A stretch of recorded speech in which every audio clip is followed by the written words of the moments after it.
we supercharge the EV rollout? Tony Lynch is managing director and senior leader in the North American Automotive Industrials Group of Alvarez and Marsal. Hello, Tony.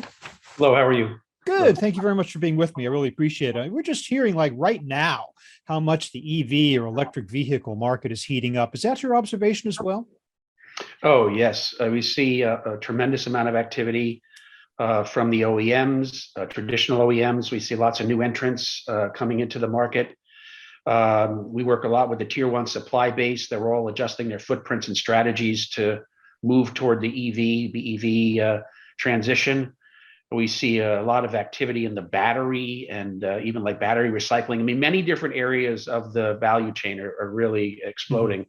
Yeah. Well, even with conventional automotive manufacturing, it requires so many partners to get a car made.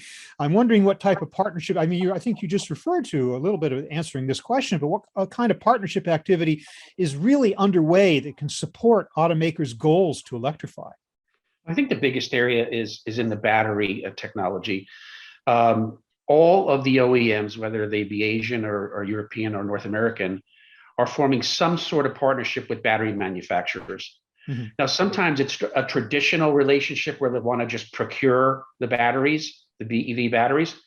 But you see a lot of them, like GM, for example, is partnering with LG to build two factories, one in Lordstown, Ohio, and one in Spring Hill, Tennessee, to actually make the batteries. Mm-hmm.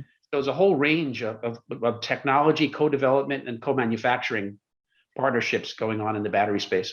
Tesla, of course, has opted to manufacture its own batteries, but I guess other automakers aren't necessarily following in those tracks, right? What's very interesting about Tesla is not only they manufacture their own batteries, but in terms of raw material supply, they were going to buy a lithium mine in Nevada, and instead they bought the rights to mine the lithium themselves. So Tesla actually mines the lithium out of clay in Nevada.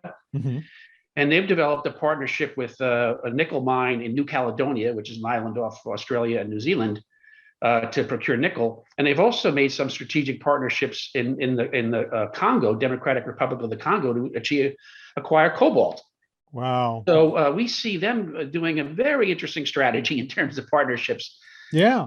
I mean, that's realize secure supply. I mean, that's vertical integration, just about. I mean, some of those are partnerships with outside producers, but seem like they're rather exclusive. Yeah.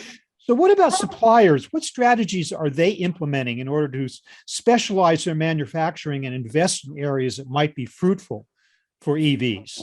Yeah, so we're seeing there two big moves. One is strategic divestiture of commodities that get compromised in the EV transition, like in, let's say, fuel systems or exhaust systems or powertrain systems. And then we see a lot of people are looking to do acquisitions to get into the growing markets, like, let's say, the power electronics, et cetera. There's an interesting thing here is the way it's evolved so far is, let's take powertrain, right? The traditional powertrain guys like the Bosch, Continental, Dana, Borg Warner, they sort of migrated into making the electric vehicle motors and inverters, not their core business. Mm-hmm. But then they also decided to make the power electronics that support it.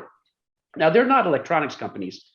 What we see now is that the big electronics guys like the Aptivs and the Yazakis and the Hitachis are coming in and might displace that part of the system, take it away from the powertrain suppliers and become more of an electronic supply. So we see a lot of dynamics in the supply market for the new stuff that's in an EV.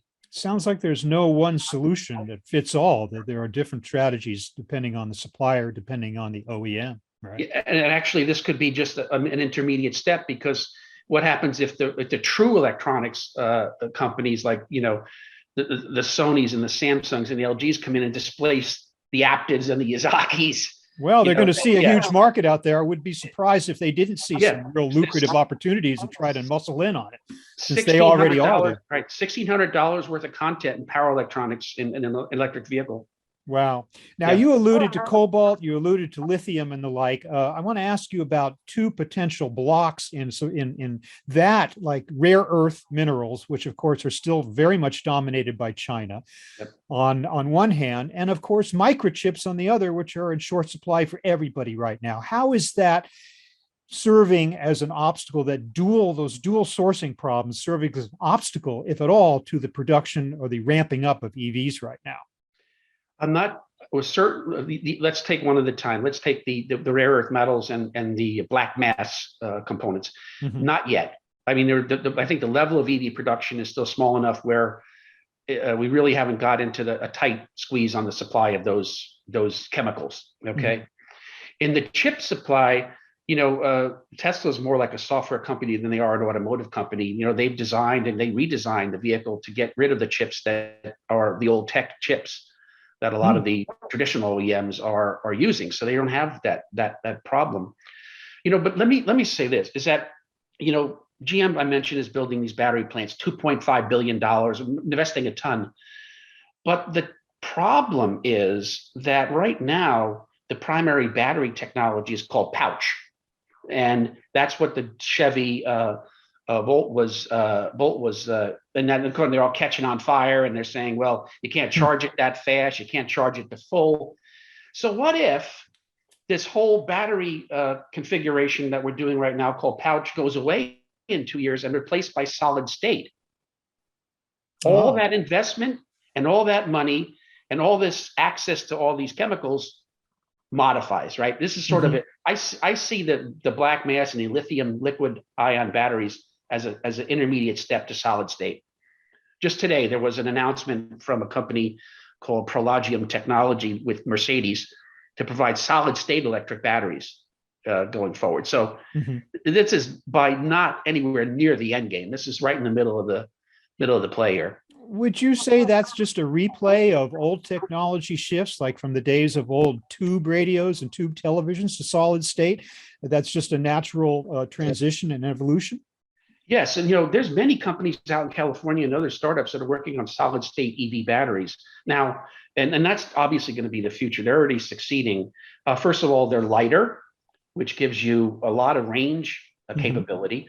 They're smaller, which gives you vehicle design packaging advantages. You don't have to house this enormous plywood sized battery in the car.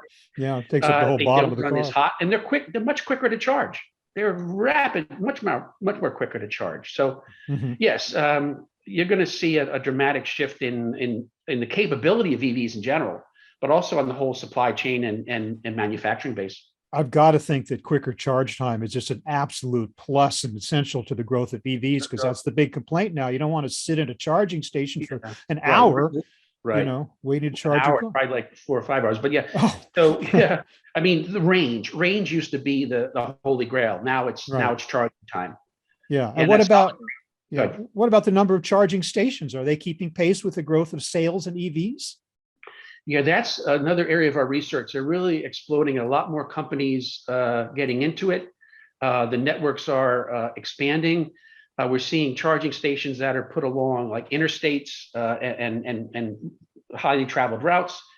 We see charging stations that get put in like supermarkets, and you may see some in your neighborhood Costco or Walmart. You might see a local charging station.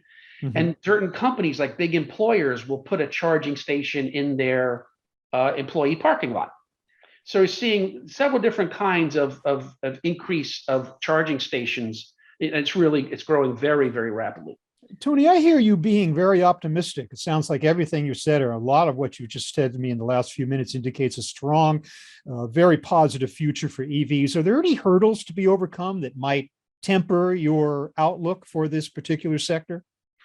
Yeah, I think this issue of, again, the current challenges GM was having with the battery fires and the charging and the pouch free, that has to sort of level out, because if you cause a level of distrust in the market that the EVs just catch fire, it's going to be trouble. I think that'll sort itself out. There's actually a number of other things which have to be considered. One is like Tesla. If you want your car repaired, you have to go to a Tesla repair shop.